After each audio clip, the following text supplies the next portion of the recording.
kalatvlive. Kalatvlive machiegni pacho. Ma e odwa.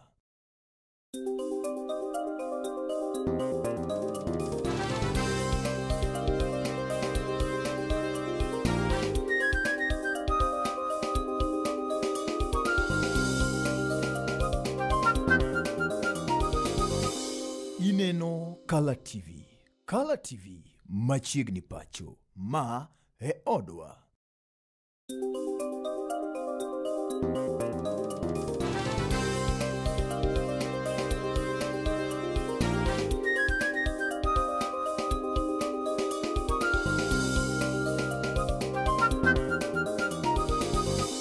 Ineno kalatvlive. Kalatvlive machiegni pacho. Ma e odwa. Mosi ni oyawre nyakor mogjuang kugwen market kod baindi en okinyi maching tarik 17 kaka Brenda Genyo wache en dwe mar ang'wen higa mar 2026 nyakor mogjuang mosi ni good morning oyawre okinyi neri market kod baindi wan kod geno ruoth Nyasaye oyawni pinyu di chieng' makawuono en Members Day. Yes. Kusuli this night. Friday, Members Day. Chilo mar Sulwe Mokinyi semana chakre nyakor mogjuang kata kamano chenro mamoko ne ochakre kugwen market kod maendi kendo wachako kod weche manyien. Ung'an jasado ya wuot seme kachiel kodaka an Brenda Agenyo anyasubanyana.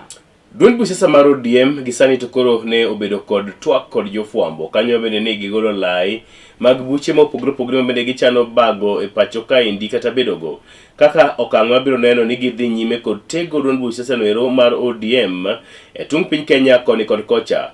Kane gitwak bure Nairobi, jodito goeko ne owacho ni gibiro chako kod romo goeko mag ojende mopogore opogore ma bende gibiro romo kod ojende bura e bombe mopogore opogore kendo twak kodgi okang' manyalo gero godo duond bura noero mar ODM.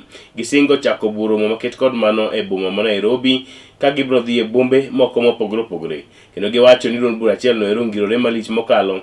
Kata kamano gisiemo malich mokalo mokuom jodito e duond busiasa ma bende gitiyo gi tuch achiel mano UDA ma bende sani giwacho ni pilo weche moko manyalo kelo aginga kod pogruok e twech ma bende gintie kata broad based government. At the end of the deliberations, the Central Committee made the following resolutions. 1, that we embark on a vigorous and rigorous exercise to popularize and strengthen our party in all parts of the country and particularly in our strongholds. We have no choice but to make bigger our identity, which remains in the hearts of majority of Kenyans. In this spirit, we urge our party members in the areas where grassroots elections have not been concluded to exhaust the relevant internal disputes resolution mechanisms to reach an agreeable conclusion that will see the exercise completed so as we can all get on the journey of building our party as we head into election year. Our members and supporters should remain focused, steadfast, and continue keeping the fire of the party burning. We believe in the spirit of unity and togetherness, and we shall continue consulting with party members on the best ways to make our party bigger and greater. We want to assure our members and supporters that in the build-up to the general election, we shall conduct free and fair nominations, and there will be no sacred cows for any position sought. The National Secretariat shall soon be opening a portal for members to apply for all elective positions. 4, our relationship with our broad-based partners, UDA, the Central Committee noted with concern. UDA Party. The Central Committee noted with concern the goings-on and the unwarranted public utterances by some senior officials of the UDA Party aimed at causing anxiety and disquiet among our members. As a party, as a party that believes in its principles, ideology, and the foundation on which it was founded, we demand respect from the UDA party. Governor Masaya County Migosi James Agrorengo koroto wuokoko kendo owacho ni duond buch siasa mar ODM nitiere kaka koroto ousi koda ka jotelo moko mawuok e gwengo mag Kaluo. Kane oloso odiochieng'no manyoro, jatelo koroto wacho ni en gino marach kabisa kaluwore ni duond buch siasa no Migosi Raila Amolo Odinga mabende manogai mare kendo ne osenindo ne otiyo matek kaka okedo ne mar neno ni noloso duond buch siasa no obedo gima ne en. E seche nogo bende koroto ogolo kwayo makende ne rowere pacho kaeri mondo bi wuogoko kar romgi kinde yiero maduong' mabiro higa mar 2027 mar neno ni gigolo oko e telo jotelo makamago. James Orengo, I like speaking the truth all the time. I want to speak the truth all the time. I am prepared to take the consequences. I am prepared to take the consequences. Raila Amolo Odinga, Baba Raila Amolo Odinga built a party, a big party, a national party called ODM. To Okaluor Mawacho, na nasema isikike, kuna wenzetu na wengi ni watu kutoka Nyanza wameuza chama cha Raila Amolo Odinga. And you as young people, Raila built this party for you. But some people in our party have sold that party to President Ruto. You heard Ruto yesterday akisema ya kwamba ile kelele iko kwa ODM atamaliza. Sasa I was wondering, kama yeye ni mtu ya UDA, atamalizaje zile matatizo yuko kwa ODM? Haiwezekani. Haiwezekani. Kenya belongs to you. Kenya belongs to you. And I'm talking more particularly to the young people, the Gen Zs. You are the future of this country. And let nobody cheat you in the next dispensation, and more importantly, the elections that are coming in the year 2027. You are the people who are going to make Kenya become a great nation. So I urge you,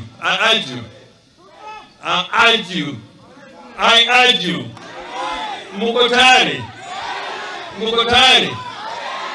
and I ask you in Luo again, Utegno.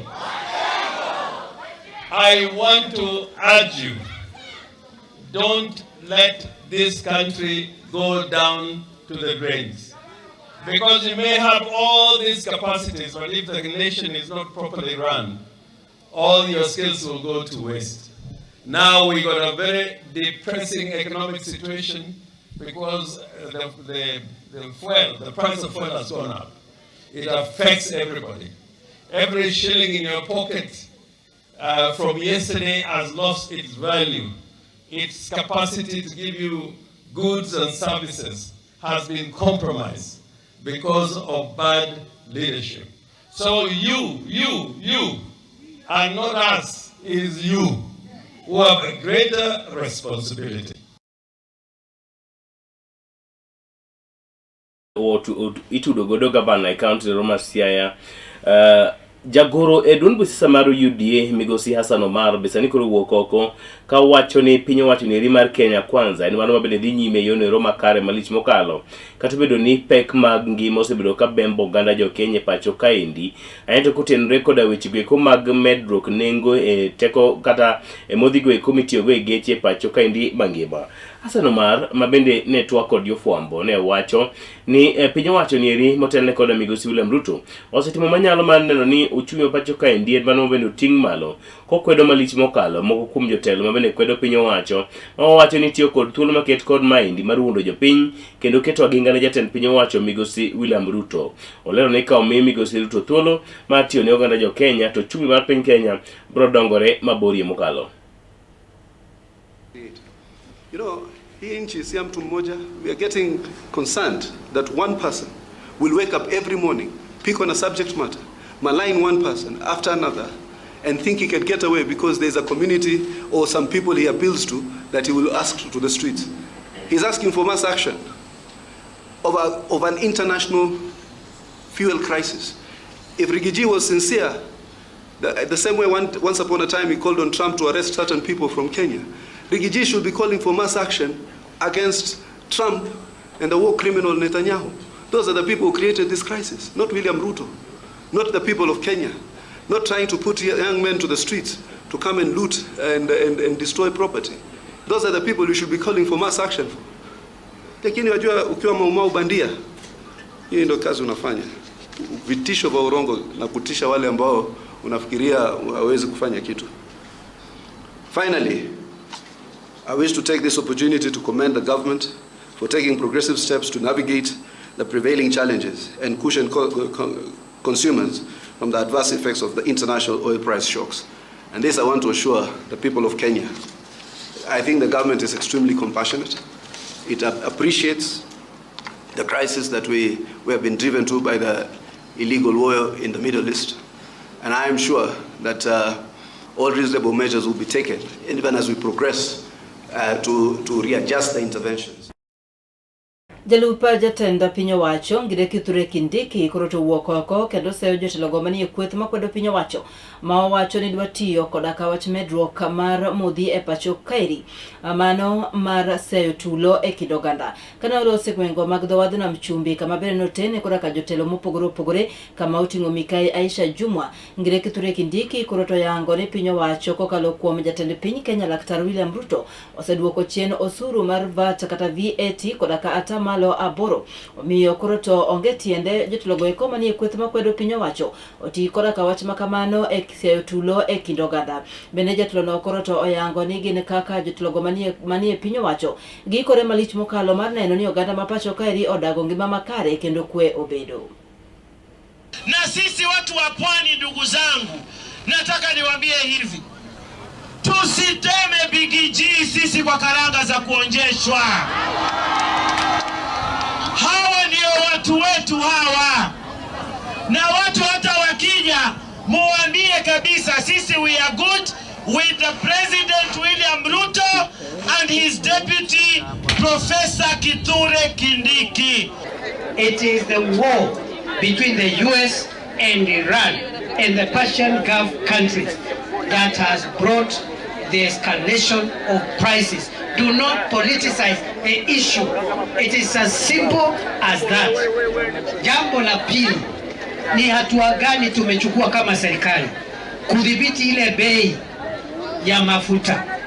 Nimesema suluhisho sio maneno ya uchochezi, suluhisho sio maandamano, suluhisho ni hatua za serikali sasa hivi, hatua za muda na hatua ambazo ni za long term.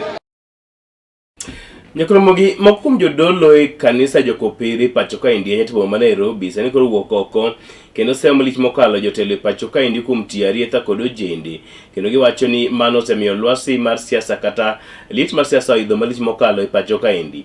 Giwacho ni nitiere duoko marach ma bende nyalo biro kod tiyo marach kod kweth mag ojende pacho ka India ka sani koro gigolo kwayo ne ojende pacho ka ni bende ka giyie to kik giyie ti kodgi marach kod josiasa gi pesa moko matin ka ginyo ngima jomoko. To kata kamano giwacho ni ber kojende obedo jogo eko mohero wechego eko mag kwe ka tich maduong' ma ginyalo timo en ndikre kaka jogo ombulu kendo ndikre kaka jo yudo kadi no ero kata identification card ma pacho ka India.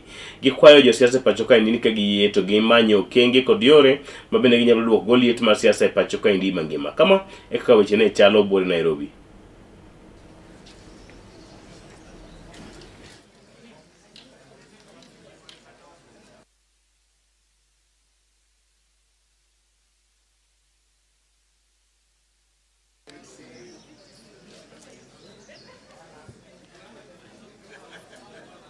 We particularly are appalled by the patronage system and culture that does not respect human life, that is promoting goonism and recruiting of youth into youth criminal groups.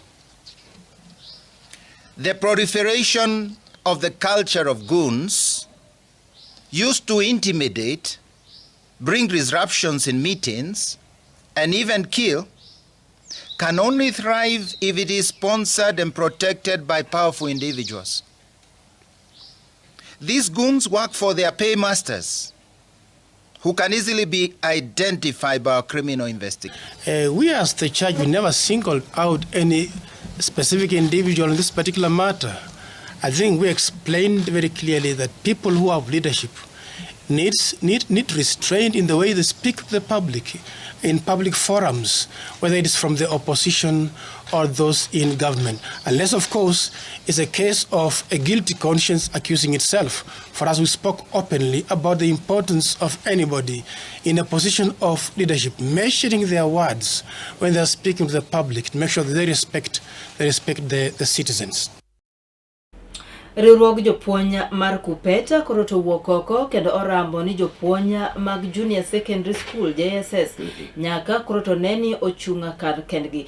Bende koro to giyango ni gibiro chwalo paro makamano e nyim od bura ma pacho ka eri mar neno ni gima kamano obiro timore. E seche nogo bende jopuonj go koro to ywak malich mokalo ni okumba mar thieth mar SHA ok ti, ka bende koro to gidwaro mondo mi piny owacho wuog oko mar neno ni okumba makamano otiyonegi.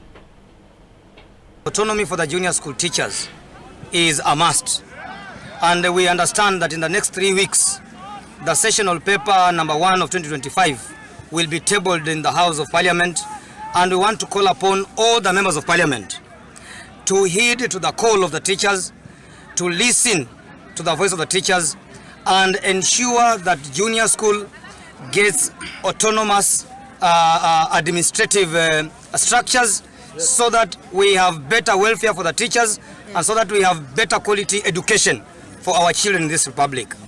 Na tunataka tutoe hii ilani kwa wabunge sasa kinaganaga kwamba kila mbunge awajibike akiwa bungeni wakati the matter on the autonomy of the junior school is brought to the floor of the house.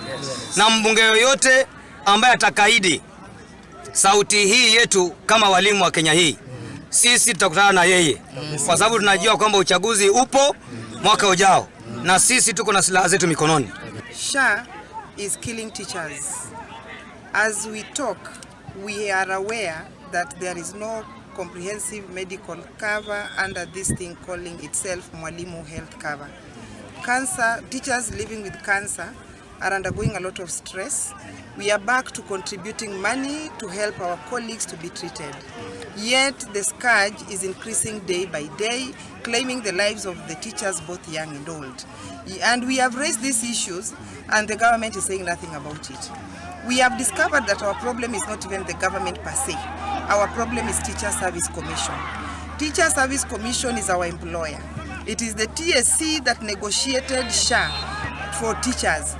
And TSC chose a bad scheme for us while they took themselves to CIC. It is very shocking, embarrassing, dehumanizing that a TSC support staff can access treatment at Aga Khan, Nairobi Hospital, and all those big hospitals. But a teacher, professional teacher handling learners from grade 1 to high school can never access Aga Khan hospital services. We are reduced to going to public hospitals like any other Kenyan. Yakoro mo ikupoge koda weche jopuonj go eko wago ng'wech kendo waringo wadhi e county ma Migori.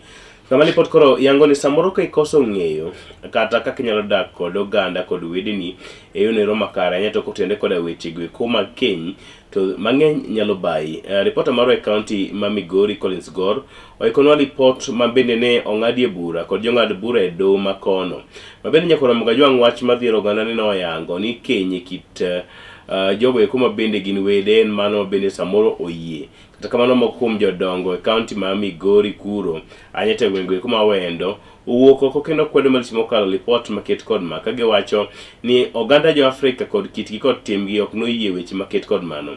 Ka bende giwacho ni gidhi nyime kod bedo kod buche mopogore opogore ka okang' ma bende ginya twag go kod tieng' masani kata jende mar mondo mi ging'e ni to ling'any mane mabende owinjore giluw kotenre koda weche gi eki mag keny. Kata kamano jolony kod oganda mopogore opogore e county nero ne ogolo pachgi kotenre koda ng'eto kata bura maket kod mano. Koso ng'eyo kod rwenyo e kind oganda e sach osiep kaachiel kod Kenya pacho kae gin achiel kuom achiedhnade ma pod chando oganda mathoth e pacho kaeki. Kaluwore koda ka bura bade nong'adi e doho mamalo higa 2016, dohono nong'ado ni onge ketho moro amora ma po nono ni bedo e Kenya koda ka watni moro amora machiegni, gino ma bende ok oluwore koda ka piny chike mag oganda joluo. Kata kamano e bura mar Kanyala ma bende ne obagi e gwenge mag Mariwa ahinya te kar chung' bura ma Wendo, kweth mag jodongo gi koro to ne yango ni mano en ataro mar chike mag joluo e pacho kaeki mangima. E kinde romo ma kamano, Martin Ondong oyango ni romono en mar puonjo rawere yorego mag ng'eyo kido kaachiel kod timbe chike mag joluo kod mag tayogo chenro magi kotenore koda ka wechego mag keny. Kabisa en mondo wang'e ni mawadwa ma en nyaminwa ma en babawa. Nikech wasechope sa ma ka ji ok ong'ere tinyalo yudo ka ng'ato nyuomo kata nyare, but at the end of it ok obed gimoro malong'o. Omiyo kawuono wan gi romo maduong' St. Pauline Malunga e Awendo sub county moriwo jokanyala duto, kendo wagwelo nyaka jogo mwadakgo mok ni jalego lilo mondo wanyis kitwa kod timbewa to kod hera ma wan go. To ahinya maduong' ni to ere kaka de wadongre e dongruok masani ma piny dwaro, obed mar somo, obed mar gedo kata tich, kendo luongo wetewa mondo obed e kanyakla achiel.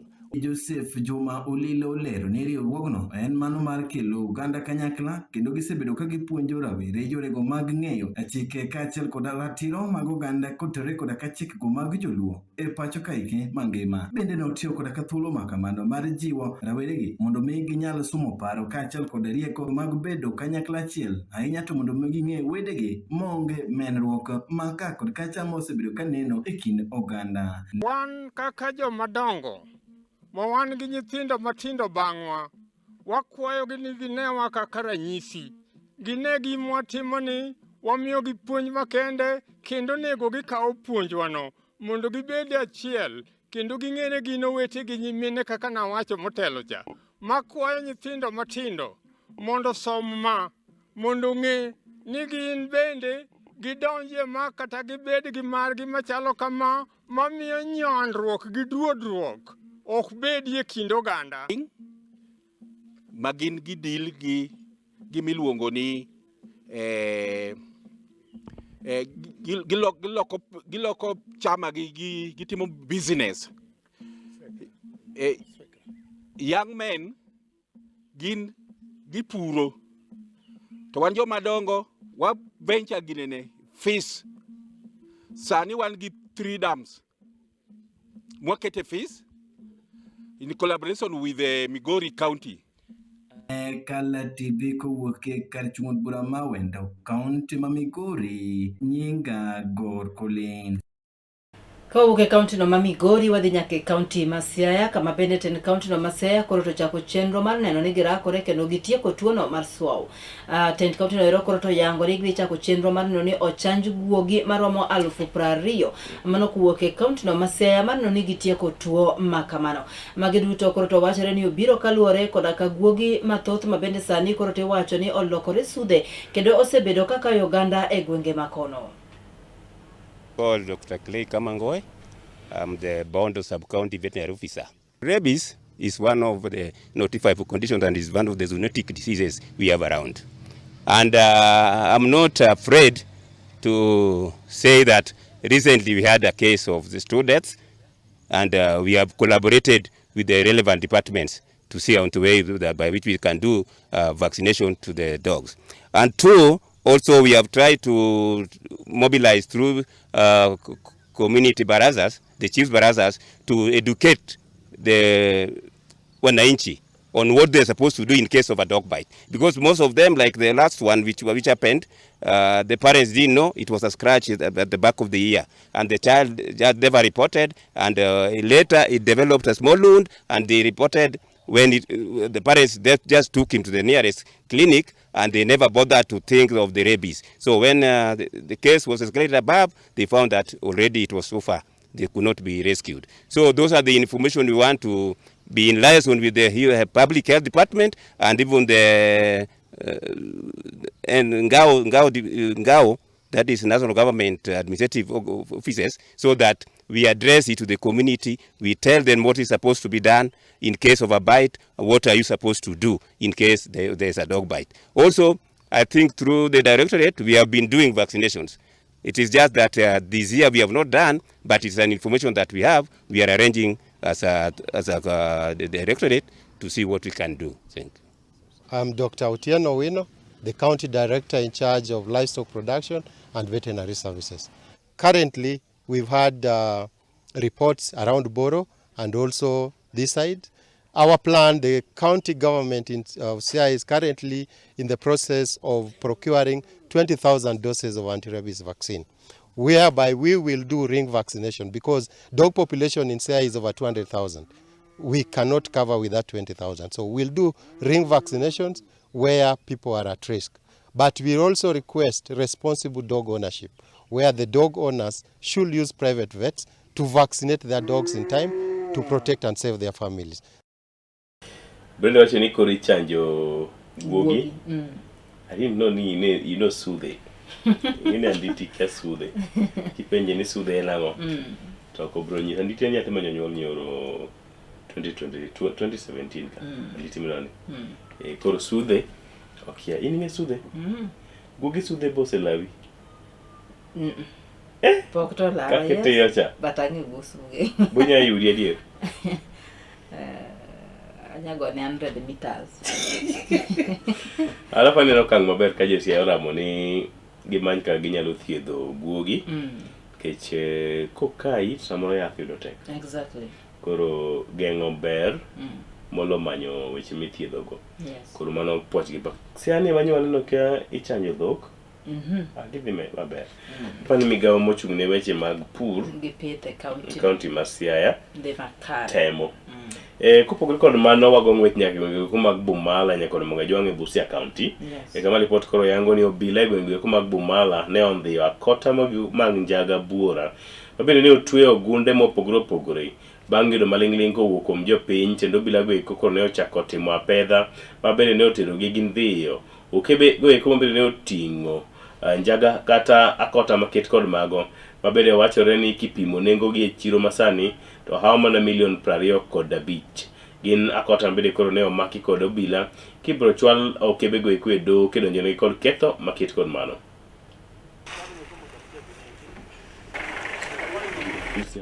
Officers walikuwa patrol na wakapata tip off kuwa kuna bangi fulani inapita area ya Bujumba. Wakalei ambush hapo, snap ambush, na wakaweza kushika pikipiki moja ikiwa na gunia 2 ya bidhaa ambaye walifikiria ni bangi. Wakaileta police station, ingawa hiyo mtu alijaribu kutoroka, walimkimbisha na wakaleta mpaka police station Bumala. So wakati wamefika Bumala, tumeita timu yetu ya anti-narcotics na watu wa scenes of crime, wakakuja kutusaidia kupima, na tumepima hii tukapata ni bangi ambaye ni kilo 77.65 ambaye ni rolls 1,000 na street value yake ni shilingi milioni 2,359 na shilingi 500. Na tutaendelea kupigana na hii uhalifu na pombe na miadharati yote, na wajue Butula si mahali ya kuuza bangi na pombe. Hii mipaka ya Busia iko porous na barabara ni mingi, ni ngumu, lakini tunajaribu, kwa sababu saa zingine mnapita pande hii kwa sababu barabara ni mingi na panya routes ni mingi, lakini tutaendelea kupigana na hiyo miadharati. En poch gipak ne polisi ma Bumala koso? Tiyo matek gimako kanyo yedhe mameroji. Joma noluonge ni yath? Jomoko luonge nang'o? Nothiedho. Nothiedho. Joma noluonge ni nyasore? Nosorogo. Norano. Nosorogo. Joma noluonge ni obwa. Bende nobwao. Iluongo ni obwa Chetliech. Mano pok awinjo. Pok iwinjo? Mano obwa Chetliech. Jo Kenya kedo mondo mi obed legalized. Is it the Jamaica? Yo. Jamaica. Yeah. You know how they behave? Yeah, man. Imagine if it is legalized in Kenya. Yeah, you would do a cook roll maduong. Roll maduong wuotho go kanye. Ne town. To konini we modheri, nini mbaya. It should not be legalized. Jagarach. Any yath mame. En dose mang'eny. Yes. Because kika dose mang'eny korach. Onyalo hinyo oganda. Sana matindo. Miyo ng'ato teko ma serious nyapuro. Kata puodho achiel kendi mangima. Adier. Within minutes itieko. But you know waste. Kata Nyasaye no chwei. Yes. Nitie kaka dindi nego bed timo nade? Tiyo. Nego bed ni tiyo. Koro keti nitie ka punda Nyasache. Kia tiol ma. Mokiyudri. Inya timo gimoro amora. Nyakono mogideko osekalo kanyo predict bang' sa 12 kogwen maket kod maendi wakawo yie machuok kosin gi wach nyanam. Wakawo yie machuok waduogo wabi nonro go eko mag Itoboke kanyakla kono mapinyo rugo kogwen maket kod ma pane wageno bedo kod jakom mar buche mar ODM badnere ma Kisumu migosi Jonathan Okoth Pande. Yes. Mabende wageno ma twak go kinyini ma kawuono. Parni en bende en jal no romo lap dhoge ndong ne kom od bura no Roma Nyakachi. En mokawo kar Aduma. Aduma wuok dhi kuma dhi to odonjo. Gi kuma Aduma dhi. Governorship. Mana kapo ni jopiny otimena. Oyiere. Jogo to ng'eny. Ing'eyo governors ma Kisumu gin mamanyo? Gidhuro sana. Gidhuro. Almost 10. Aduma, Oron, Ojienda, Professor Owili, Ngamadong, Rosabuyu, Ken Obura, and then Ruth Adiambudinga. 1 Yes. Abe adonje ng'wech. Wakawo yie machok nyakolo moga juang waduogo kod nonro mar Oboke.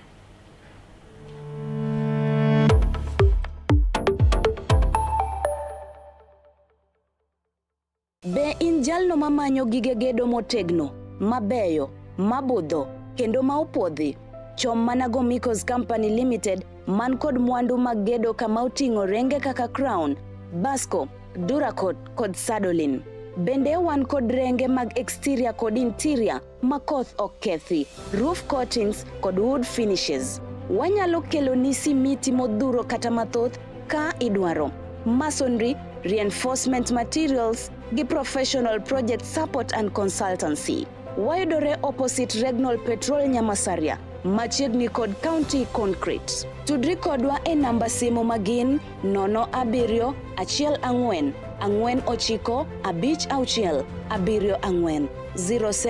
14 49 56 74 0714 495674 kata 07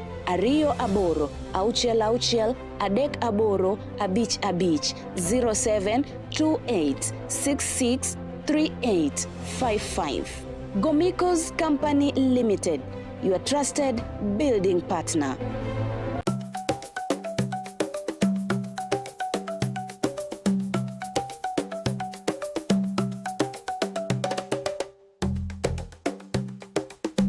Be isegombo ng'eyo kit tedo chiemo ma opogore opogore, obed chiemo manyasani kata manyachon, machalo aliya, aluru, obambo, to kod mamoko mathoth.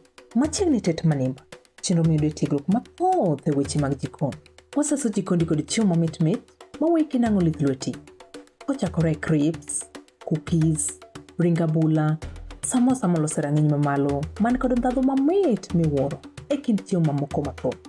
Arni wapuonji loso nyaka kit math mamoko mayom kaka cocktail kod smoothies matieko riyo. Kik bayi, tudi koda juma ka juma mondo wated kanyakla. Chieng' tich ang'wen, chakre saa 5:30 nyaka saa 6 mar odiechieng'. Tet manimba, duoko duto ne penjo mag jikondi.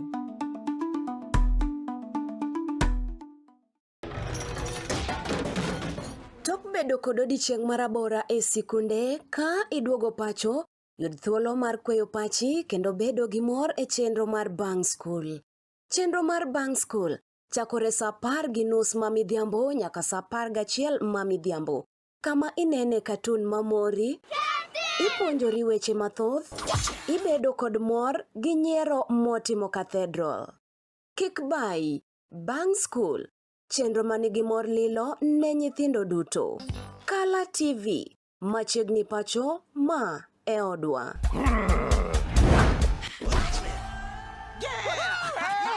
I've fallen and I can't get up.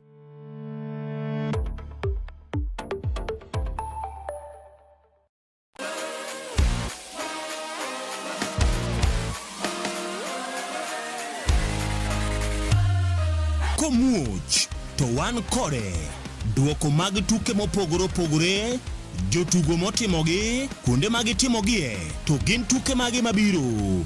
Mano emomiyo wan ka e chenro mar chal pewe, tudri kodwa wuok tich nyaka tich abich saa 11 mar midhiambo nyaka saa 12 mar midhiambo, kama wanyisi motimore e pewe duto mana e Kala TV.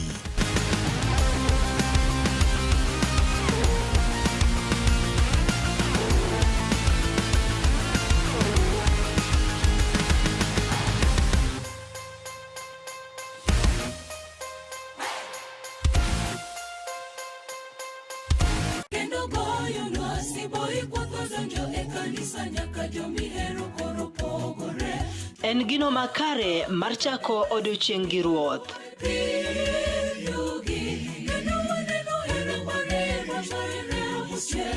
Ka igwedhori gi wendego mag pak masudi machiegni gi ruodhi.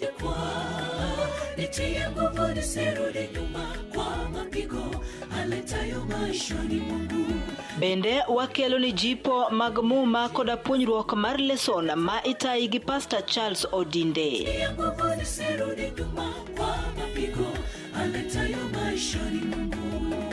Riuri koda an Brenda Agenyo Nyasuba Nyanam e chenro mar sabato maler ngeso ka ngeso chakre saa 12 mar okinyi nyaka saa 3 okinyi, to mana e wang' jowi mar Kala TV nikech ma e odwa.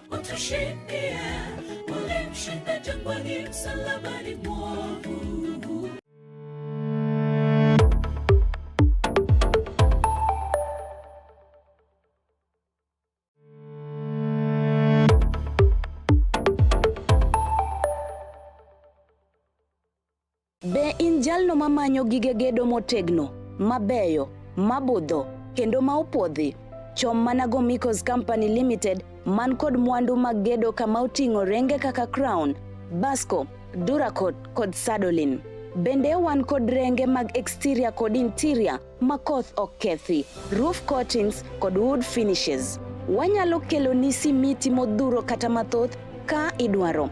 Masonry, reinforcement materials gi professional project support and consultancy. Wayudore opposite Regnal Petrol Nyamasaria, machiegni kod County Concrete. Tudri kodwa e namba simu magin 07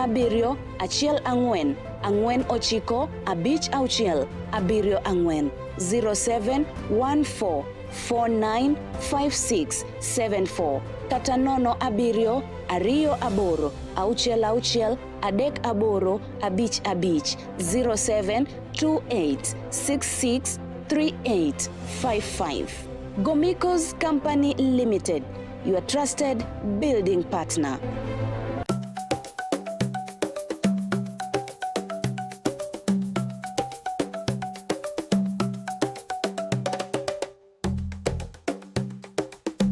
Be isegombo ng'eyo kit tedo chiemo ma opogore opogore, obed chiemo manyasani kata manyachon, machalo aliya, aluru, obambo, to kod mamoko mathoth? Machiegni tet manimba, chenro miyudo tiegruok mathoth e weche mag jikon.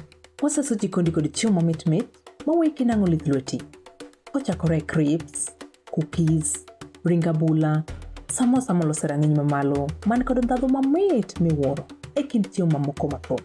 Arni wapuonji loso nyaka kit math mamoko mayom kaka cocktail kod smoothies matieko riyo.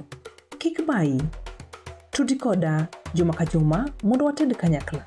Chieng' tich ang'wen chakre saa 5:30 nyaka saa 6 mar odiechieng'. Tet manimba, duoko duto ne penjo mag jikondi.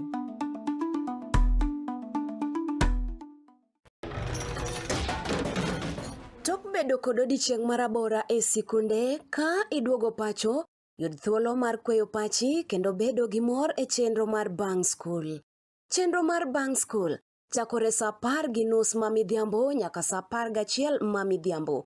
Kama inene katun mamori, ipuonjori weche mathoth, ibedo kod mor gi nyiero motimo Cathedral.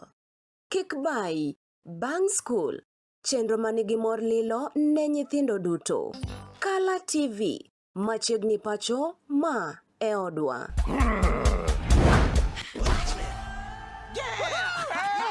I've fallen and I can't get up.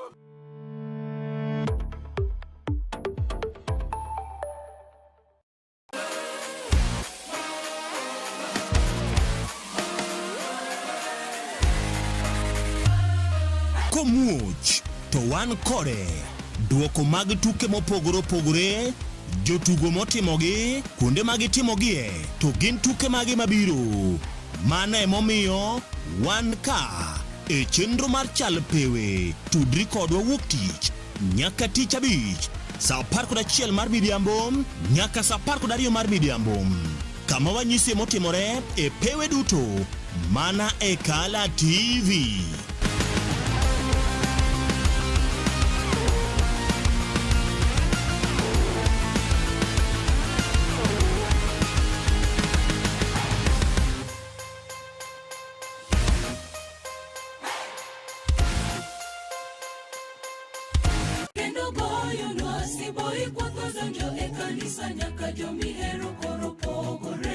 En gino makare mar chako odiochieng' gi ruoth.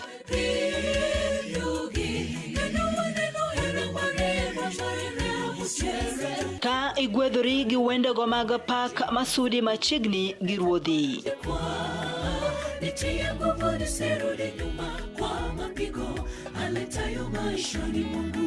Bende wakelo ni jipo mag muma koda puonjruok mar lesson ma itayi gi Pastor Charles Odinde.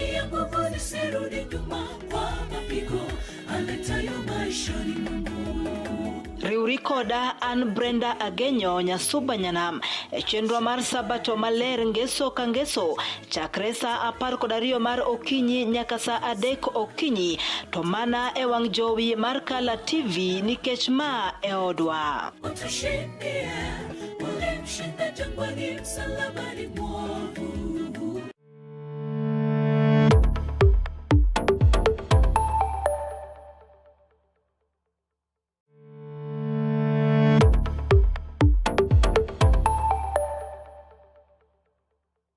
Be in jalno mamanyo gige gedo motegno, mabeyo, mabudho, kendo maopodhi? Chom mana Gomikos Company Limited man kod mwandu mag gedo kama oting'o renge kaka Crown, Basco, Duracot kod Sadolin. Bende wan kod renge mag exterior kod interior makoth ok kethi, roof coatings kod wood finishes. Wanyalo kelo ni simiti modhuro kata mathoth ka idwaro. Masonry, reinforcement materials gi professional project support and consultancy.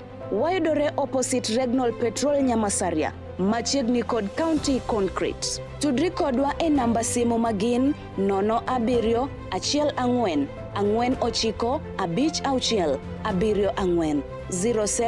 14 49 54 0714 495674 kata 07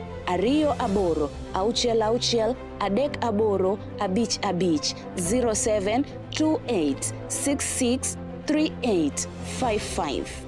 Gomikos Company Limited, your trusted building partner.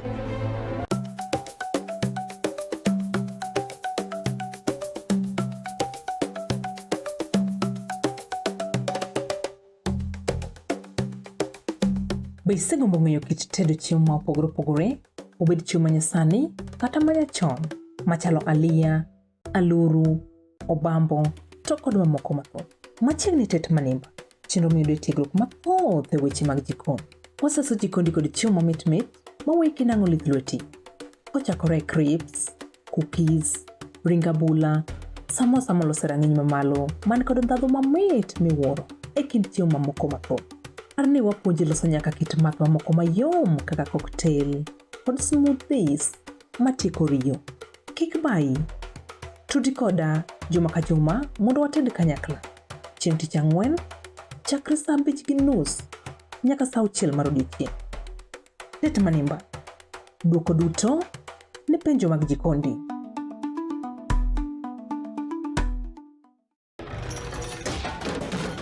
Tok bedo kod odiechieng' marabora e sikunde ka iduogo pacho, yud thuolo mar kweyo pachi kendo bedo gi mor e chenro mar Bang School. Chenro mar Bang School chakore saa 10:30 mamidhiambo nyaka saa 11 mamidhiambo. Kama inene katun mamori, ipuonjori weche mathoth, ibedo kod mor gi nyiero motimo Cathedral. Kik bai, Bang School, chenro manigi mor lilo ne nyithindo duto. Kala TV, machiegni pacho ma e odwa.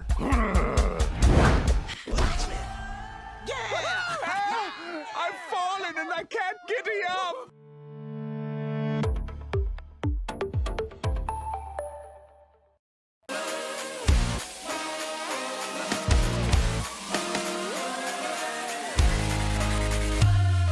Komuoch to wan kode duoko mag tuke mopogore opogore, jotugo motimogi, kuonde mag timogie, to gin tuke mage mabiro. Mano emomiyo wan ka e chenro mar chal pewe. Tudri kodwa wuok tich nyaka tich abich saa 11 mar midhiambo nyaka saa 12 mar midhiambo. Kama wanyisi motimore e pewe duto mana e Kala TV.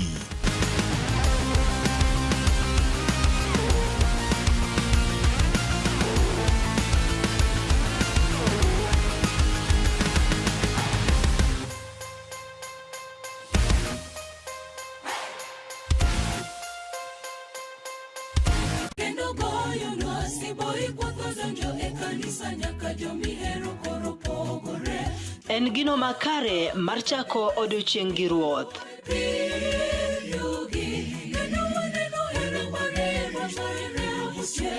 Ka igwedhori gi wendego mag pak masudi machiegni gi Ruodhi.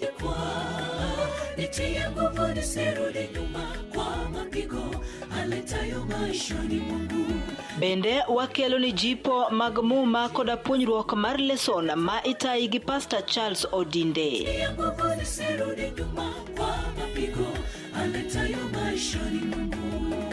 Riuri koda an Brenda Agenyo Nyasuba Nyanam e chenro mar Sabato maler ngeso ka ngeso chakre saa 12 mar okinyi nyaka saa 3 okinyi, to mana e wang' jowi mar Kala TV nikech ma e odwa.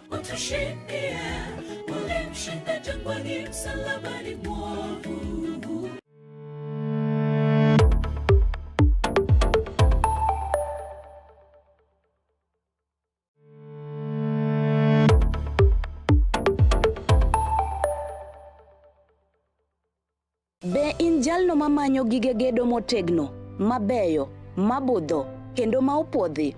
Chom manago Mikos Company Limited man kod mwandu mag gedo kama oting'o renge kaka Crown, Basco, Duracot kod Sadolin. Bende wan kod renge mag exterior kod interior makoth okethi, roof coatings kod wood finishes. Wanyalo kelo ni simiti modhuro kata mathoth ka idwaro. Masonry, reinforcement materials gi professional project support and consultancy. Wayudore opposite Regnal Petrol Nyamasaria, machiegni kod County Concrete. Tudri kodwa e namba simu magin 07 14 49 56 0714 495674 kata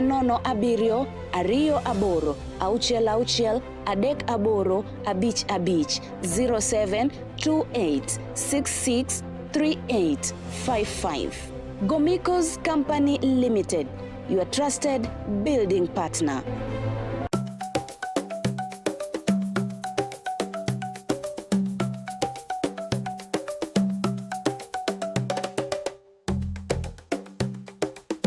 Be isegombo ng'eyo kit tedo chiemo ma opogore opogore, obed chiemo manyasani kata manyachon, machalo aliya, aluru, obambo, to kod mamoko mathoth? Machiegni tet manimba, chenro miyudo tiegruok mathoth e weche mag jikon. Waseso jikondi kod chiemo mamit mit mawiki nang'o lith lweti. Kochakore crips, cookies, ringabula, samosa molose rang'iny mamalo man kod ndhadhu mamit miwuoro e kind chiemo mamoko mathoth. Par ni wapuonji loso nyaka kit math mamoko mayom kaka cocktail kod smoothies matieko riyo. Kik bayi, tudi koda juma ka juma mondo wated kanyakla. Chieng' tich ang'wen, chakre saa 5:30 nyaka saa 6 mar odiechieng'. Det manimba, duoko duto ne penjo mag jikondi.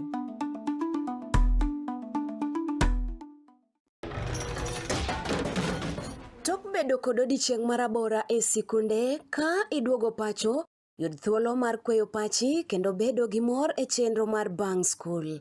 Chenro mar Bang School chakore saa 10:30 ma midhiambo nyaka saa 11 ma midhiambo. Kama inene katun mamori, ipuonjori weche mathoth, ibedo kod mor gi nyiero motimo cathedral. Kik bayi, Bang School, chenro manigi mor lilo ne nyithindo duto. Kala TV, machiegni pacho ma e odwa.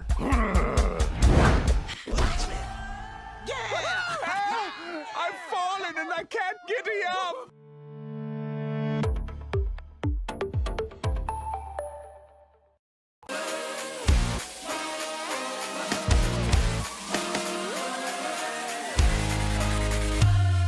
Komuoch to wan kode duoko mag tuke mopogore opogore, jotugo motimogi, kuonde magitimogie, to gin tuke mage mabiro.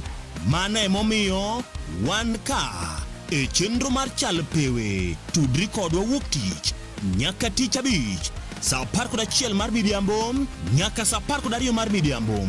Kama wanyisi motimore e pewe duto mana e Kala TV.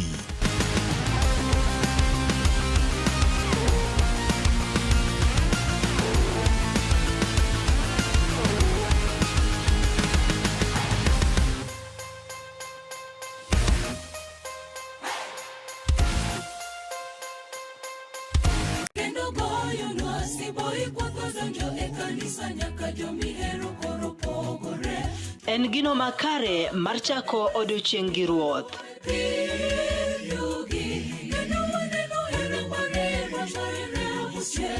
Ka igwedhori gi wendego mag pak masudi machiegni gi ruodhi.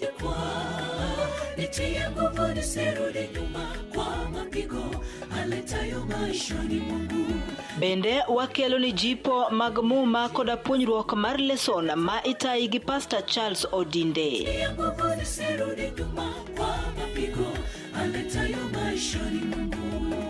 Riuri koda an Brenda Agenyo Nyasuba Nyanam e chenro mar Sabato maler ngeso ka ngeso chakre saa 12 mar okinyi nyaka saa 3 okinyi, to mana e wang' jowi mar Kala TV nikech ma e odwa.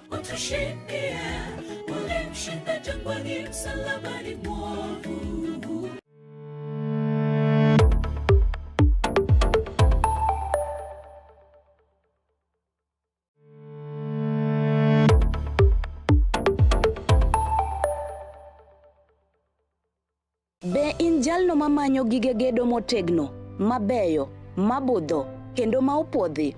Chom manago Mikos Company Limited man kod mwandu mag gedo kama oting'o renge kaka Crown, Basco, Duracot kod Sadolin. Bende wan kod renge mag exterior kod interior makoth okethi, roof coatings kod wood finishes. Wanyalo kelo ni simiti modhuro kata mathoth ka idwaro. Masonry, reinforcement materials gi professional project support and consultancy.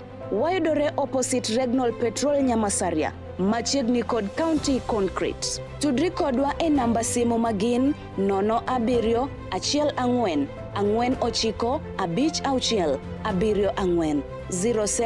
14 49 56 74 0714 495674 kata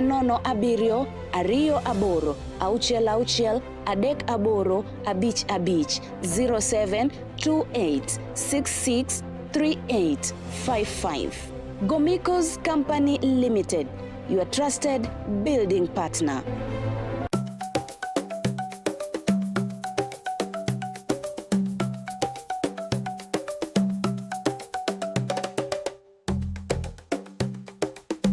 Be isegombo ng'eyo kit tedo chiemo ma opogore opogore, obed chiemo manyasani kata manyachon, machalo aliya, aluru, obambo, to kod mamoko mathoth. Machiegni tet manimba, chenro miyudo tiegruok mathoth e weche mag jikon. Waseso jikondi kod chiemo mamit maweki nang'o lith lweti. Kochakore crips, cookies, ring abula, samosa molose rang'iny mamalo, man kod ndhadhu mamit miwuoro e kind chiemo mamoko mathoth. Arni wapuonji loso nyaka kit math mamoko mayom kaka cocktail kod smoothies matieko riyo. Kik bayi, tudi koda juma ka juma mondo wated kanyakla. Chieng' tich ang'wen, chakre saa 5:30 nyaka saa 6 mar odiechieng'. Tet manimba, duoko duto ne penjo mag jikondi.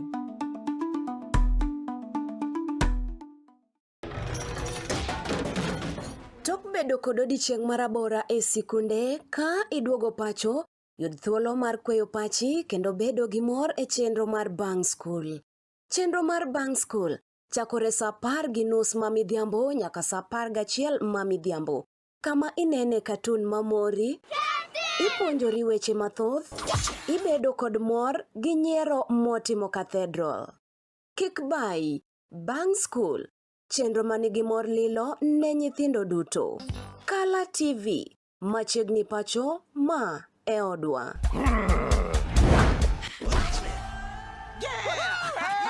I've fallen and I can't get up.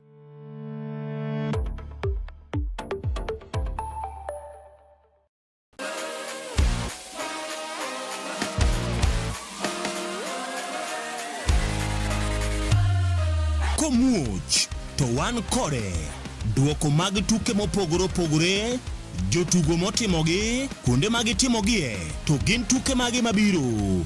Mano emomiyo wan ka e chenro mar chal pewe, tudri kodwa wuok tich nyaka tich abich, saa 11 mar midhiambo nyaka saa 12 mar midhiambo. Kama wanyisi motimore e pewe duto, mana e Kala TV.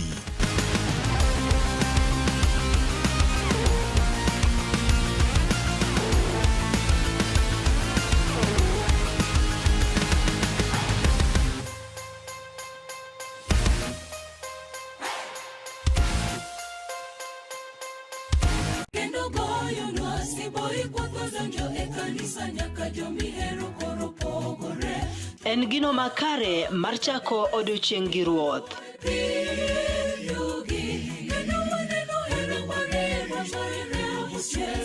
Ka igwedhori gi wendego mag pak masudi machiegni gi ruodhi.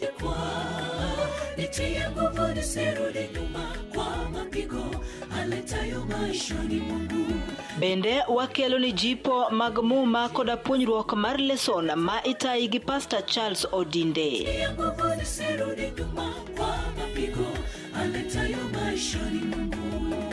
Riuri koda an Brenda Agenyo Nyasuba Nyanam e chenro mar sabato maler ngeso ka ngeso chakre saa 12 mar okinyi nyaka saa 3 okinyi, to mana e wang' jowi mar Kala TV nikech ma e odwa.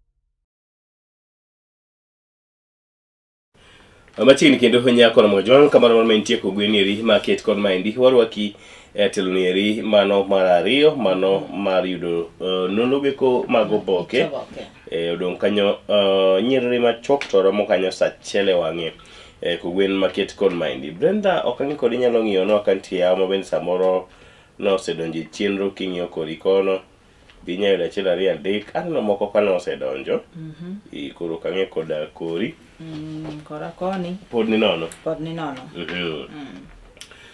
Nyakono mgojong ni to mapiny orugo e gweng'i to chalo nade gweng' uru nade, en weche mag koth osechako chwe koso en nang'o to yomo sini good morning. Kamoro moro menti oyawore nyakore mgajo. Ichiew maber. Ichiew nade kamoro moro menti. Wageno bedo kod migosi Jonathan Okotho Pande, jakom mar ODM, jagoro mar ODM Kisumu County. Seche machuok kata daka machuok mabiro mbele kanyo. Kapok wara bedo kod migosi Opande, mapiyo piyo wadhi ng'iyo nonro mar Oboke, kata kamano Oboke mosechopo ka sani en mano mar Daily Nation, mabende wadwa chako godo. Brenda ibiro tawa. Ite mokwongo. Ite Oboke ne mokwongo. Waneno kanyo ka iwacho kanyo ni Ruto walks a tight rope. Dilemma as sharp rise in fuel prices due to Iran war present a fresh headache. Waneno kanyo ka weche momipe kanyo ni public anger, a groundswell of opposition to its regime, further fueled by threats of mass action, growth decline. World Bank cuts Kenya's economic growth projection from 4.9% to 4.4%, citing impact of Middle East war. Trade crisis binti kanyo, disruption of imports like fuel and fertilizer, and exports, meat and flowers. Inflation, CBK, Central Bank of Kenya, forecast inflation to hit 6.2% in July, eroding Kenyans' buying power. Weche odhuro kanyo koche mag siasa aneno kolieki ete mokwongo ODM suspend 27 coalition talk with UDA. With UDA. With UDA. Kanyo mosechopo. Kanyo mosechopo. Weche dhi matek. Karantie. Very soon. Wabro mana wero sisi ndio sifuna. Gimoro nyaneno ka ringo e mbui ka chal ka gima ng'ato nondiko ni jakom mar ODM Gladys Wanga wacho ni ochiegni cross. Exactly, ambe nanene. Is it true? Because it is a making. Okay. Okange kumano wache. I've not seen any video. Wonge gi evidence. But gima ringo. But oringe mbui. Tiwacho ga pile ni kama mach nitie, kama iro nitie, nyaka mach bede. Nyaka mach bede piny kanyo. Okay. Ite mar ariyo Brenda. Wacho kanyo ni scandal. SIC's revolving door fuels crisis. The firm is undergoing a significant restructuring process that includes large and scale staff layoff. Can proceed. Boardroom shake-ups. Dad's assets have been blamed for the crisis at investment firm as questions mount over governance. At the start of the year 2024, Sarah Wahogo had served as Chief Executive Officer of SIC, then known as Safaricom Investment Cooperative, for about 2.5 years. For tenure, a tenure that began in uncertainty and ended just quietly. A section of land purchased by CIC in Moore Hill, Machakos County, the firm struggling to find buyers. And can be masani koro yula mondo meyud kaka onyalo loko ohala mabende koro moko kuom okinge magikawo en riembo tich moko kuom jotije. Ite mar adek, how gambling has ruined experience of watching football. So Bokemade Daily Nation sponsoring this story. Bokemade Daily Nation, every page 3 for the past 4 days. Somebody sponsoring this gambling. Story. Tingat mag kedo uokoko kedo kod kembe mag gambling. What do you think? I think it's just doing good, being that to inform the society about the dangers of gambling. The other time I know about addiction, how can you know that you are addicted? Then there were also stories of Jomara addicted, mabene no chiu. So kawuno actually volume of adverts creates the impression that the result is more important than the match itself. Actually gambling to tindo keto mpira. Tuke. Keto tuke. Ndadho mag tugo. Isi ndalo machon kani supporter mar Man City kata Manchester. Kata Arsenal. Jinene no mpira mamit kabisa. There was nothing like na bet kora nini kamago. Koro chunyago kibi kane no mpira. Mpira nagi kue ke support your team. De onge joma ne dere. Tinde. Ite kanyo mar ang'wen, Brenda. Tough time for Ruto as Iran war hits economy. President William Ruto is walking on a tightrope as the United States-Iran conflict starts to pile pressure on Kenyans. Cost of living with the marked rise in fuel, price in fuel, it's expected that the price of food and other commodities will also go up, putting more pressure on Kenyans. Mano ni ite actually sigana mo olak nyakite Mara Beach. Fuel crisis, resurgent opposition threaten president's re-election. So mano ite Mara Beach, ite Mara Uchel. VAT on fuel products reduced by half. Mano ni ite Mara Uchel. Yes. Ibroka uthuluma ni monomi ingi katisom report market kon mano. Eka ite Mara Berio. ODM freezes coalition talks with Ruto's party as tension boil over. Omanyenyo Nyoro. A highly charged meeting by the Orange Democratic Movement (ODM) to top decision-making organ as pended coalition talks with President William Ruto of United Democratic Alliance (UDA). Nation can now reveal. So at a glance, sticking points in UDA ODM pact. Number 1, zoning dispute. ODM demands political zoning to protect its stronghold from UDA encroachment. Yes. 2, Deputy President slot. ODM stalking claim to be position, a demand rejected by some UDA leaders. Number 3, respect and rhetoric. ODM accuses UDA officials of inflammatory remarks, undermining the party. Yes. Poaching claims. Allegations that ODM MPs are being enticed to defect and run for UDA tickets. Trust deficit. Trust deficit, growing mistrust threatens the stability of the broad-based government arrangement. Genruok oserumo. Nyikeny ni osendata sitimnade. Osechako bede nyime karumo. Bishops bende wuoyo kanyo Kenya veering off cause amid violence and strain. The Catholic Church has raised concern battle wasome kawuono kotende koda temperature ne roma siasa. Madhi nyime kon idho odiochieng' kodiochieng' ite Mara Aboro. Wachokana ni IEBC and MPs fight to keep tallying center. Omtata says justification. Omtata says the center has been a source of conflict and mistrust in the past election. Petitioners say National Tallying Center creates unnecessary layer of verification that undermine finality of constituency level results. Maiso nitie kaka koro IBC kedo kod jood bura kaka gibro neno ni duoko giki ochwal e yone ro makare. Ang'o miwinjo kanyo? Okay, there are some people dwaro mondo mi ogol, you see the National Tallying Center ma kose go kura piny kae rito gi choko kitero nyaka National Tallying Center. So IBC dwaro ni mondo National Tallying Center obed maintain, but some MPs dwaro ni mondo kethe nikech gino nitie kaka gigo bedo interfere kapok ochopo kapok ochopo kono. Mondo ka chopo. So maybe duoko kore ilanda ka Kisumu County kaka mutiego tilano ni Ruto yudo makama to kocha bilando teriwore gigo moko tergi National Tallying Center kokicha kikweno manyien kokicha. Exactly, that makes sense. Okay. Kono magi kuke result. Kucha ema koro network lal stima lal and everything is happening. Ng'ato osemi gimoro koro nyaka ogweny result.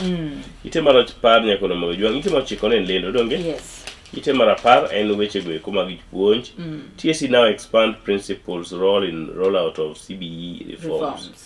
Changes schools head to guide curriculum interpretation boosts lesson supervision. But kanyo bede Lamu teacher takes on Kupet on Old Guard in top leadership bid. Christina Guta, a teacher at Lamu Girls Secondary School, is vying for the Kupet National Chairperson. Abe, pin kanyo bana no picha mar principals ano kanyo akelo Missouri. What kind of principals alone cannot shoulder the responsibility of steering the implementation of CBE. Pache ntie kanyo mano jagoro mar Kupet. Akelo Missouri. Morris Akelo ka Missouri. Itema apart kod ariyo. Gin lendo apart kod ariyo. Win for state in hardship zones review. Government to fast track harmonization. Fast track. Government to fast track harmonization of hardship allowances after judges dismiss petition challenging classification report. Prime CS Musalia Mudavadi says implementing the 2019 report will save 6 billion annually. Itimara apar koda dik begin lendo Brenda. Apar koda ngwen ke Mount Kenya University okao. Ilak koda nyaka apar koda beach. Eka apar koda uchel. City officials crack down on parking fees evasion. The Nairobi City County government has launched a crackdown on parking boys who have been preventing officials from collecting revenue from motorists. Te jomoko matamo jo solo suru. Nyal solo suru. Yo makar gidwa ni gin ma omi giti na paro. Maybe. And hotspots. Areas where problem is rampant. Some of the areas that have been named hotspot for parking fees evasion are Taifa Road, Kimathi Street, Kimathi Lane, Koinange Street, Biashara Street, and Banda Close around Jamia Mosque. Mr. Tyrus Njoroge, the chief office in charge of county revenue, said the county was losing about 300,000 daily due to this racket. And then Pingane Lendo, Itemar Parkoda Biro Bedegin Lendo, public county waiver. Oh, Itema waiver. Abe, Gakulumari Monominon, Eka Itemara Parkoda Buru. Parkoda Boro. Begin Lendo. Yes. Itemara Parkodo Chico Pajo Somo. Pajo Diko. The Nyime then Malokanyo Aido Guru Markatun, Itemara Prario. Mabende watch the canyon, do you understand it? Pending bills. Pending bills. Bills or piles, seriously. Ngatotonie gineka puro, tunelo manaka destroy building Marokanyo, muketni X. Mahanya gabe do mar state house. Don't kule ma bills tie state house. Kamano ja winjo janene nyala ka tulu bari mundu mangi non kendi it guru mar cartoon mantie kanyo ite mar pareko ravio today in the history. Brenda Chingtari ka parko la video iga mar gana chiel miaboro go chiko iga mar 1989. What happened?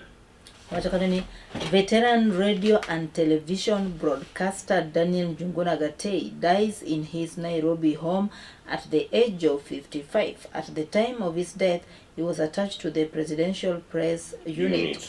President Daniel Moi sent condolences to Gatei's relatives and fans. He said Gatei would be remembered for his patriotic, informative, and incisive commentaries. It looks Ochalgi Moi. Easy. Yeah, anyway.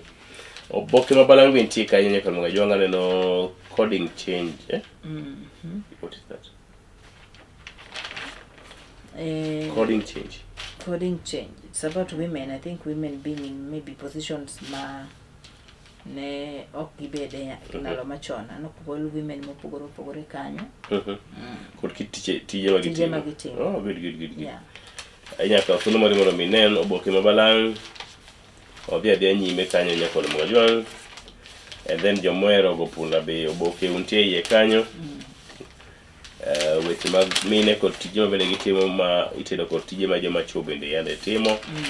And then ameno la weche mag somo. Childhood interrupted. Why thousands of Kenyan girls are leaving school too soon.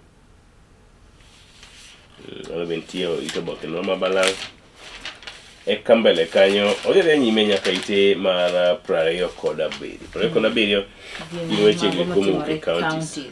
And they say billions at risk as court orders policy changes derail project. Court those chiwo chungo moko kuom buche ma bende yando se chan ka bende wach maket kod maendi miyo migepe mag tije opogore opogore ma bende osechaki kod counties mopogore opogore sani koro ok nyal dhi nyime. Ite mar 28 ite mar 28 Embu County attack for protest victims key. Oh, these are the two guys man obedo shot. Where? Dukwa county ma Embu Mere North. Families demand justice. Negi ng'anyo ne od thieth moro ma wacho ni rach kanyo kabisa weche go eko mag thieth.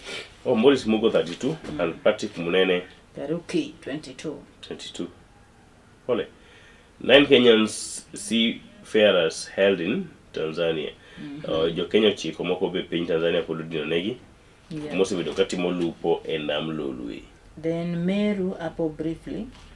Father kills 2 children, takes on lives in Raw.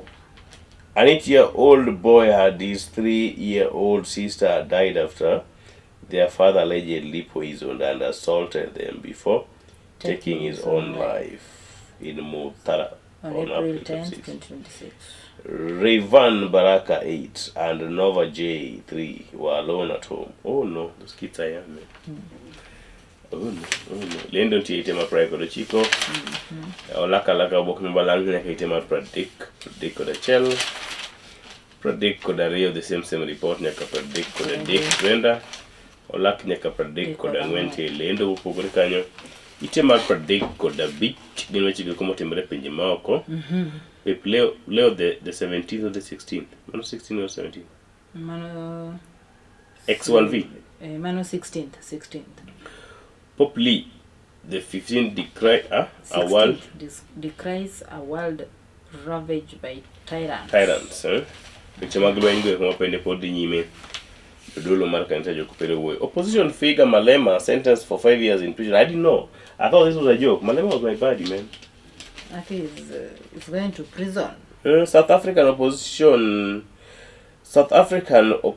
politician Julius Malema has been sentenced to 5 years in prison after being found guilty of illegal possession of firearm and discharging in public. Malema lawyers said he would be appealing the decision to prevent the leader of the Economic Freedom Fighter Party from being taken to prison.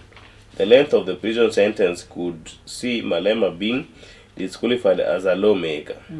Stand in court in dark suit, a red tie. Malema showed little emotion as the magistrate read out the sentence. I know Malema. So the writer no little emotion. It could see. Sani kidhi do to ng'atni nitwe kata igacheli no kilwar mana piny. Ento tegno. I know Malema, that is him. Another story. They were expecting him to cry in public. Weche mag ohala bende ite mar 36. Counties land major role in Kenyans push for crop levels. Kautulu mar mbro non weche ge kuma go ohala kod pur. China farm loses bid to block KEBS pre-export tender. Mano te kanyo ite mar 37 en kaka omenda ringo stock exchange. Pradek kod aboro, Agaja Meli kod kwan, eka pradek kod ochiko gin lendo. Gina lendo nonge? Nyaka ite ma mbele. Nyaka ite mar 40. Ya mamogoro lalgo nti ite mar 40 kod achiel. Mama Dorcas uko janeno. Janeno. The body is at Bondo Mortuary, sub-county. The cottage will leave on 23rd for a funeral service at SK Mbeka Paris. Thereafter for a night vigil at the home in Wagusu village, Central Sakwa, sub-county. The burial take place on 24th April. And then Yago to Mago Atwara Kodonjelo. ite mar 42 Weche mag tuke, Omanyala in tight race against time as clock ticks closer to his title defense in Commonwealth Games. Aneno kanyo bende piny kanyo athletes blocked from running for Turkey. While athlete says applications are contrary to rules on the talent development. Tikaka odhi ataro kod chike ma tayo tuke. Tugo mar golf bende Machakos Club host first amateur championship series event. Then Kenya Sevens face New Zealand and Australia in Hong Kong. Jomoero tugo mag tennis Kenyan fine tune for Davis Cup group 4 free. And then Watheganyo. Winning is everything, yes, but K Sharks beg to differ. Kariobangi Sharks. Okay, beg to differ. Kariobangi Sharks head coach William Mulai backs instruction to his players. Ochiwo report. Bera, ngane, Aroko, hey. Armstrong Omondi. But there is a kid from Obunga, Armstrong Omondi, who joined this team today. He was signed in for Ilungoni. Kariobangi Sharks have been doing well. Kanye mantie jotugo ma tech ma wuok oko to dhiga tugo ne piny Kenya pinje ma oko. We have them so many mabon. And itemo gik Omanyala in race against time. Ano tipo kanyo mar Ferdinand Omanyala ka otemo matek mondo mi ochop kinde ma dwarore. Yes. Then Ateta Champions League place being boosted for Arsenal magibro somo 80 mkanyo mogik nyakoro mongajwan. Published at Nation Media Center, Kimathi Street, Mombasa Road, Nairobi. By Nation Media Group. Uno some PLC. Ngimodo. Watenya ka PLC. Ikanyo be mocho pugwe giko manoro mar Oboke kugwen market kod Manyien Dikos kalo kanyo 21 bang sa chel okinyi ma kawuono. Oboke nero mano ma The Standard oleo nyakoro mojong kata kamano angwa goma na gichung. Kusingi moro. Ibangi no online.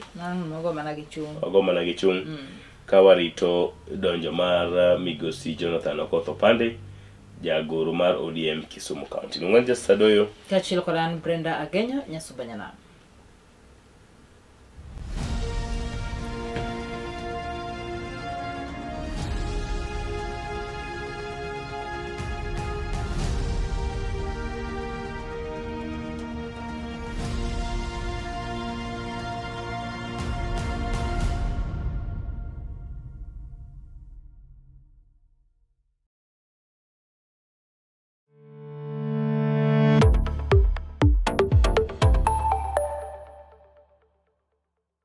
Be in jalno mamanyo gige gedo motegno, mabeyo, mabudho, kendo ma opodhi? Chom mana Gomikos Company Limited man kod mwandu mag gedo kama oting'o renge kaka Crown, Basco, Duracot kod Sadolin. Bende wan kod renge mag exterior kod interior makoth ok kethi, roof coatings kod wood finishes. Wanyalo kelo ni simiti modhuro kata mathoth ka idwaro. Masonry, reinforcement materials, gi professional project support and consultancy. Wayudore opposite Regnal Petrol Nyamasaria, machiegni kod County Concrete. Tudri kodwa e namba simu magin 07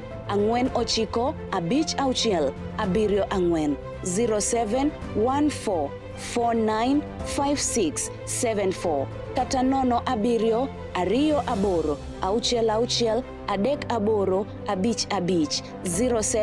28 66 38 55 0728663855. Gomikos Company Limited, your trusted building partner.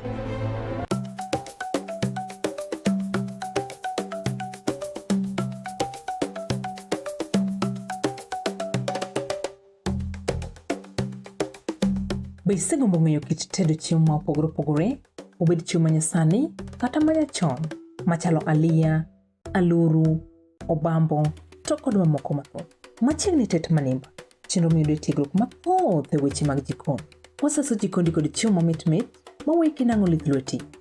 Kochakore crepes, cookies, ring abula, samosa molose rang'iny mamalo man kod ndhadhu mamit miwuoro e kind chiemo mamoko mathoth. Arni wapuonji loso nyaka kit math mamoko mayom kaka cocktail kod smoothies matieko riyo. Kik bayi. Tudi koda juma ka juma mondo wated kanyakla. Chieng' tich ang'wen, chakre saa 5:30 nyaka saa 6 mar odiechieng'. Det manimba. Duoko duto ne penjo mag jikondi.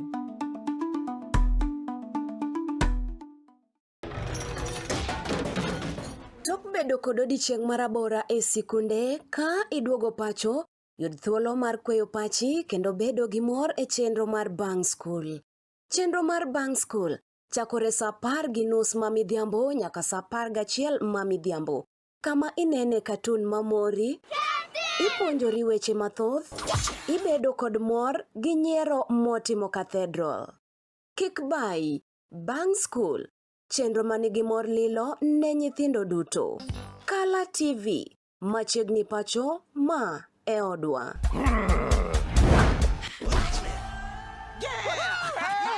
I've fallen and I can't get up.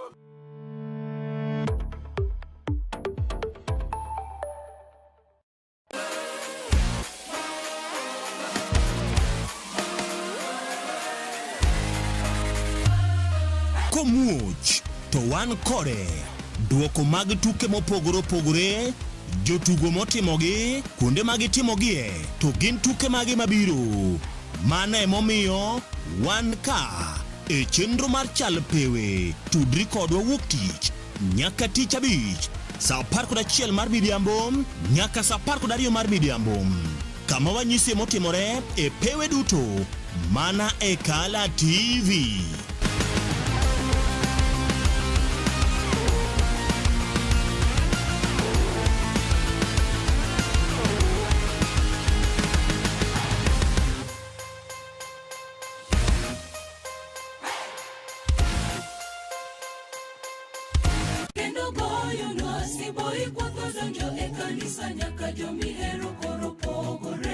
En gino makare mar chako odiochieng' gi ruoth.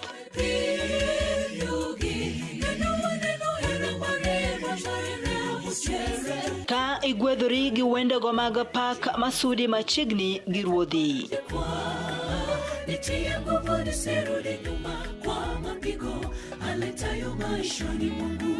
Bende wakelo ni jipo mag muma koda puonjruok mar lesson ma itayi gi Pastor Charles Odinde.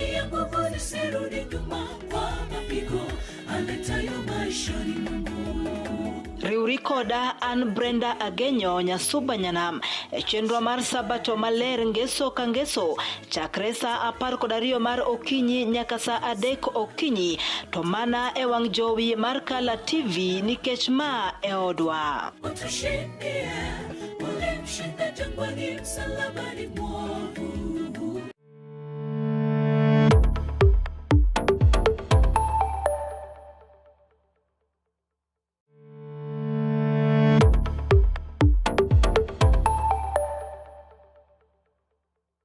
Be in jalno mamanyo gige gedo motegno, mabeyo, mabudho, kendo maopodhi?